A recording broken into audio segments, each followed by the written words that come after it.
Saat itu tahun 1864, di mana sebuah sekolah asrama perempuan milik Martha Farnsworth hanya menyisakan beberapa murid saja dan satu orang guru bernama Edwina karena akibat perang saudara antara negara bagian selatan dan negara bagian utara.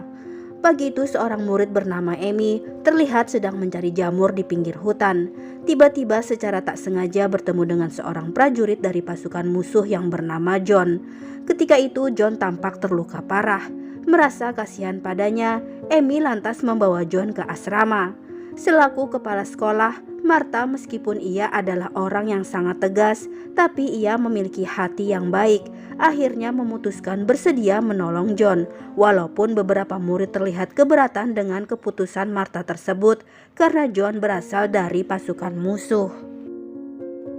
John kemudian ditempatkan di sebuah ruangan yang biasa dipakai oleh para murid untuk berlatih musik. Dibantu dengan Edwina serta murid yang lain, Martha mulai mengobati luka-luka John. Dengan cekatan Martha mengeluarkan satu persatu timah yang bersarang di kaki John, lalu menjahitnya. Sementara Martha dan Edwina sibuk merawat luka John, di luar ruangan para murid lain berusaha mencuri dengar apa yang sedang terjadi di dalam. Martha menegaskan bahwa John tidak akan lama tinggal di asrama. Setelah kondisinya pulih, segera Martha akan menyerahkan John pada tentara nasional negaranya sebagai tahanan perang. Saat Edwina kembali mengajar, Martha seorang diri dengan cekatan membersihkan tubuh John yang kotor. Sebagai perempuan normal, Martha berulang kali harus melawan hasratnya saat menyentuh tubuh atletis John. Tak lama kemudian, terlihat pasukan nasional yang berhenti di depan gerbang asrama. Para murid mengira bahwa Martha akan menyerahkan John pada pasukan tersebut. Namun Martha ternyata hanya meminta beberapa peluru untuk dirinya berjaga-jaga. Kemudian Martha terlihat memasukkan peluru tersebut ke dalam senjata yang disimpannya. Semenjak kehadiran John, para penghuni asrama berlomba-lomba merebut perhatian dari sang prajurit. Pagi hari Amy masuk menemui John yang baru saja terbangun dari tidurnya. John berterima kasih pada Amy yang telah menolong dan membawanya ke asrama, sehingga nyawanya bisa tertolong. Sementara Amy kembali ke dapur untuk sarapan bersama yang lain, Martha masuk ke dalam ruangan untuk memeriksa jahitan pada luka John. Kepada Martha, John juga mengucapkan terima kasih karena telah bersedia merawat luka-lukanya. Setelah Martha, kemudian masuk seorang murid lain bernama Mary yang menyerahkan sebuah buku doa kepada John. Setelah itu, tampak Edwina yang masuk dan berbincang sebentar sambil mengganti perban di kaki John. John mulai menggoda Edwina dengan memberikan sanjungan akan kecantikan yang dimiliki olehnya. Tak mau kalah dengan yang lain, seorang murid yang baru beranjak dewasa bernama Alicia tanpa sungkan langsung masuk dan mencium John untuk mengucapkan selamat malam. Beberapa hari kemudian, dengan ditemani oleh Amy, John yang mulai berangsur pulih melatih kakinya berjalan dengan menggunakan bantuan sebuah tongkat. Kemudian John diajak oleh Martha dan Amy berkeliling melihat sekolah asrama mereka.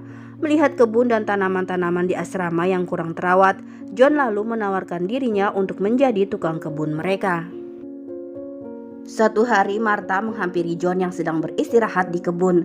Melihat luka John yang semakin membaik, Martha mengingatkan John untuk segera meninggalkan asramanya dalam beberapa hari ke depan. Namun John yang enggan kembali ke medan perang, memberanikan diri meminta izin kepada Martha untuk tetap menjadi tukang kebun sekolah asramanya. Ketika sore Edwina kembali menemui John di ruangannya. John yang merasakan jika Edwina menyukainya, lantas menyatakan cinta. Tak lama kemudian, Alicia datang untuk mengabarkan kepada John bahwa Martha mengundangnya untuk makan malam bersama dengan para murid asrama. Kemudian tampak semua wanita di asrama tersebut, tak terkecuali Edwina, berlomba-lomba untuk tampil cantik di hadapan John yang pertama kali akan makan malam bersama mereka. Selanjutnya ketika makan malam mulai berlangsung, Alicia sedikit meributkan gaun yang dipakai oleh Edwina karena terlalu berani memperlihatkan bagian bahunya. Martha lalu mencoba menengahi.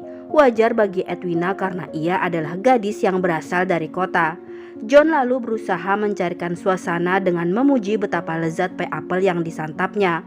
Alicia mengatakan bahwa pie apple itu adalah masakannya. Kemudian Edwina bertanya apakah pie apple yang dimasak oleh Alicia adalah berasal dari resepnya.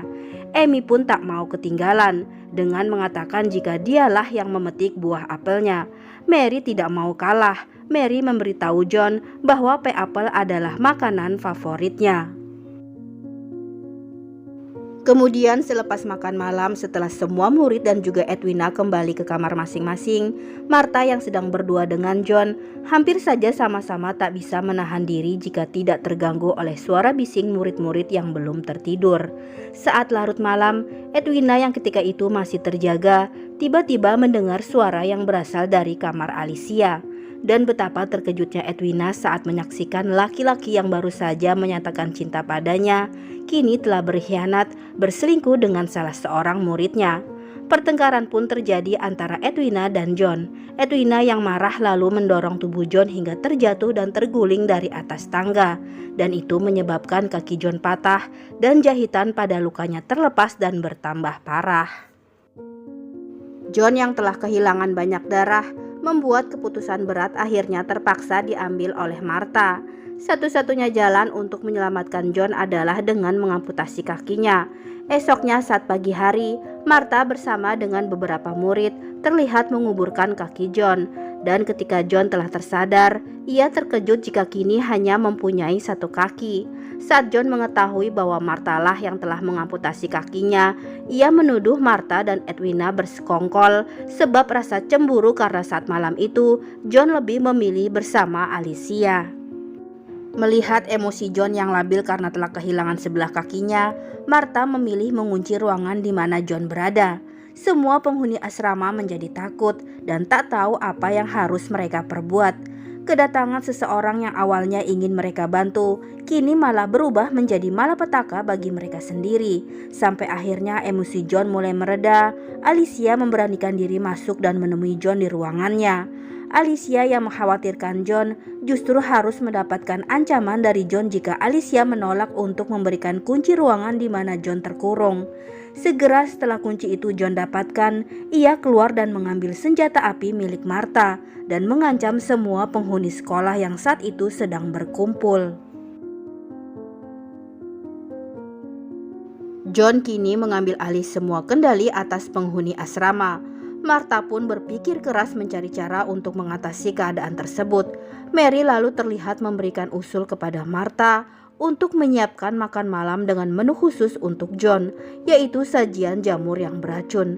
Tanpa sepengetahuan Edwina, Martha kemudian menyuruh Amy pergi ke hutan untuk mencari beberapa jamur yang mengandung racun.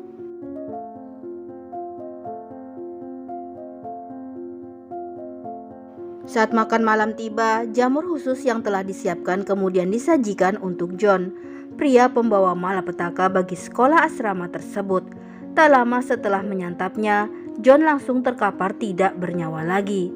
Keesokan paginya di depan asrama, Martha memerintahkan para murid untuk menjahit kain pembungkus jasad John, di mana Edwina terlihat hanya terdiam, memandang lurus ke depan. Kemudian tampak jasad John dibawa dan diletakkan di luar gerbang asrama untuk dibawa oleh pasukan nasional yang akan melintas. Selanjutnya terlihat Amy mengikatkan sebuah kain berwarna biru di gerbang asrama sebagai tanda bahaya.